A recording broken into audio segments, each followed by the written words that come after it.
श्री शिवाय नमस्तुभ्यम। दोस्तों, हर हर महादेव। कैसे हैं आप सब? स्वस्थ और सुरक्षित होंगे।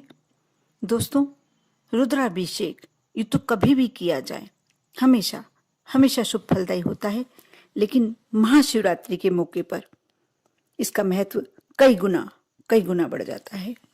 शिव महापुराण के रुद्र संहिता में बताया जाता है कि महाशिवरात्रि, सावन सोमवार और शिवरात्रि, जो महीने की शिवरात्रियां पड़ती हैं, मासिक शिवरात्रियां, इस पर यदि रुद्राभिषेक किया जाए तो विशेष फलदायी होता है। रुद्राभिषेक के दौरान शिवलिंग का पवित्र स्नान किया जाता है और यह सनातन धर्म में सबसे ज्यादा प्रभावशाली और चमत्कारी पूजन बताई गई है, मानी जाती है। रुद्राभिषेक करके भगवान शिव बहुत ही जल्दी अपने भक्तों से प्रसन्न होते हैं और अपने भक्तों के सभी दुख, सभी कष्ट, सभी समस्याएं दूर करते हैं। लेकिन यदि किसी कारण से आप शिवालय जाकर अभिषेक नहीं कर पा रहे हैं तो उदास होने की आवश्यकता नहीं है। आज मैं अपने इस वीडियो में कैसे घर में किया जाए और कैसे इसका शुभ फल आपको प्राप्त होगा, कैसे आपकी मनोकामनाएं पूर्ण हो सकती है, पूरा बताने वाली हूं। आप बहुत ध्यान से सुने, बहुत ही ध्यान से देखें। दोस्तों, यजुर्वेद में घर पर रुद्राभिषेक करने के बारे में जानकारी दी गई है, जो शिव भक्तों के लिए अत्यंत लाभप्रद है। सर्व देवात्मको रुद्र सर्वे से सर्वे सर्वे सर्वे सर्वे देवाः शिवात्मकाः, अर्थात सभी देवताओं की आत्मा में रुद्र उपस्थित है और सभी देवता रुद्र से संबंधित है। जैसा कि मंत्र से साफ है, रुद्र ही सर्वशक्तिमान है। यह भगवान शिव का प्रचंड रूप है। इस रूप की विधि विधान से पूजन करने पर ग्रह नक्षत्रों की बाधाएं दूर होती हैं और वह शुभ फल देते हैं। साथ ही रोगों और परेशानियों से मुक्ति मिलती है। महाशिवरात्रि का दिन भगवान शिव का सबसे प्यारा दिन माना जाता है, क्योंकि इस दिन शिव और शक्ति का मिलन हुआ था। शिवलिंग के अभिषेक से पहले इन सामग्रियों को आप देख लें कि सभी चीजें आपके पास है कि नहीं।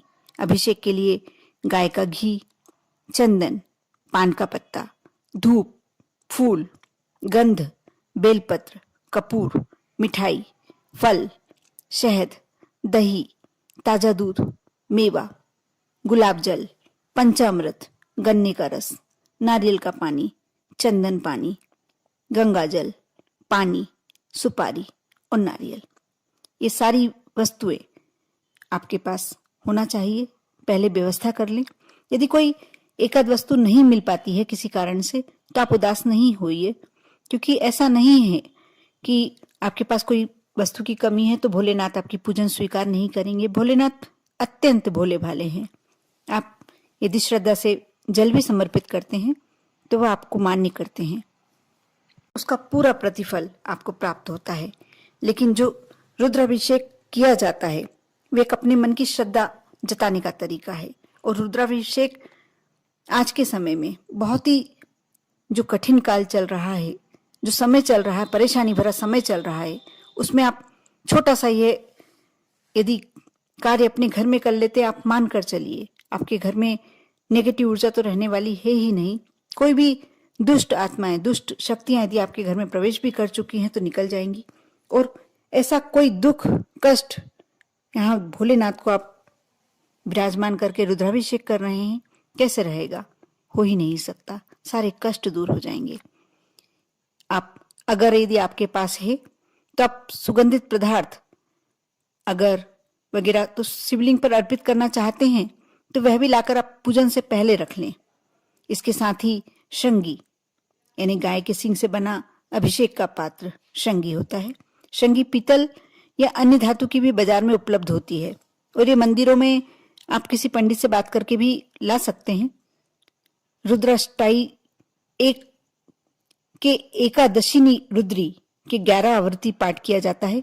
इसे ही लघु रुद्र कहा जाता है। शिवलिंग से बहने वाले पानी को इकट्ठा करने की व्यवस्था करना पड़ेगा और फिर वेदी पर आपको स्थापित करना पड़ेगा।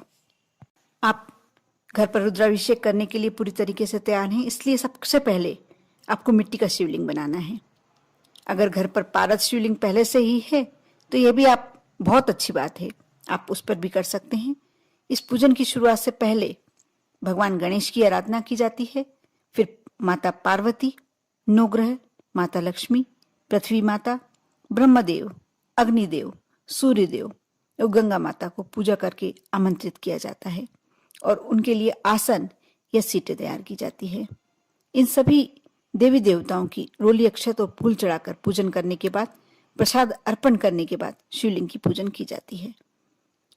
घर पर शिवलिंग को उत्तर दिशा में रखें। भक्त का मुख पूर्व की तरफ होना चाहिए। अभिषेक के लिए शंगी में सबसे पहले आप गंगा जल डालें। यदि नहीं है तो आप जल डाल सकते हैं या कोई भी पवित्र नदी का जल, और अभिषेक शुरू करें। फिर उसी से गन्ने का रस, शहद, दही, दूध अर्थात पंचामृत समेत जितने भी तरल पदार्थ आपके पास हैं उनसे शिवलिंग का अभिषेक करें।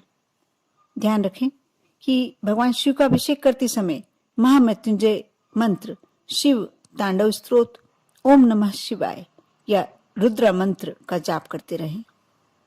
इसके बाद भगवान शिवलिंग पर चंदन का लेप लगाएं और फिर पान का पत्ता, बेलपत्र, सुपारी आदि सभी चीजें शिव जी को अर्पित करें। इसके बाद भगवान शिव के भोग के लिए जो व्यंजन बना के रखें, जो भी आपके पास हैं, आपने बुला के रखे हैं, उनको शिवलिंग पर अर्पित करें। इसके बाद भगवान शिव के मंत्र का 108 बार जाप करें और फिर पूरे परिवार के साथ शिवलिंग की आरती करें। अभिषेक के जल को एकत्रित करके पूरे घर में छिड़काव करें और फिर सभी को पीने के लिए दें।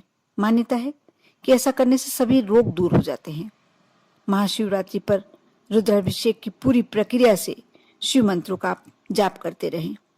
आप अच्छी तरीके से समझ ही गए होंगे कि किस तरीके से आप घर में रुद्राभिषेक कर सकते हैं। यदि आप कर पाए तो ठीक है, नहीं तो आप किसी विद्वान पंडित को घर में बुलाकर भी रुद्राभिषेक कर सकते हैं, क्योंकि बहुत अच्छी प्रक्रिया है। अपने घर को सुख शांति से, सौभाग्य से और समृद्धि से पूर्ण करना है तो घर में साल भर में एक बार रुद्राभिषेक तो होना ही चाहिए।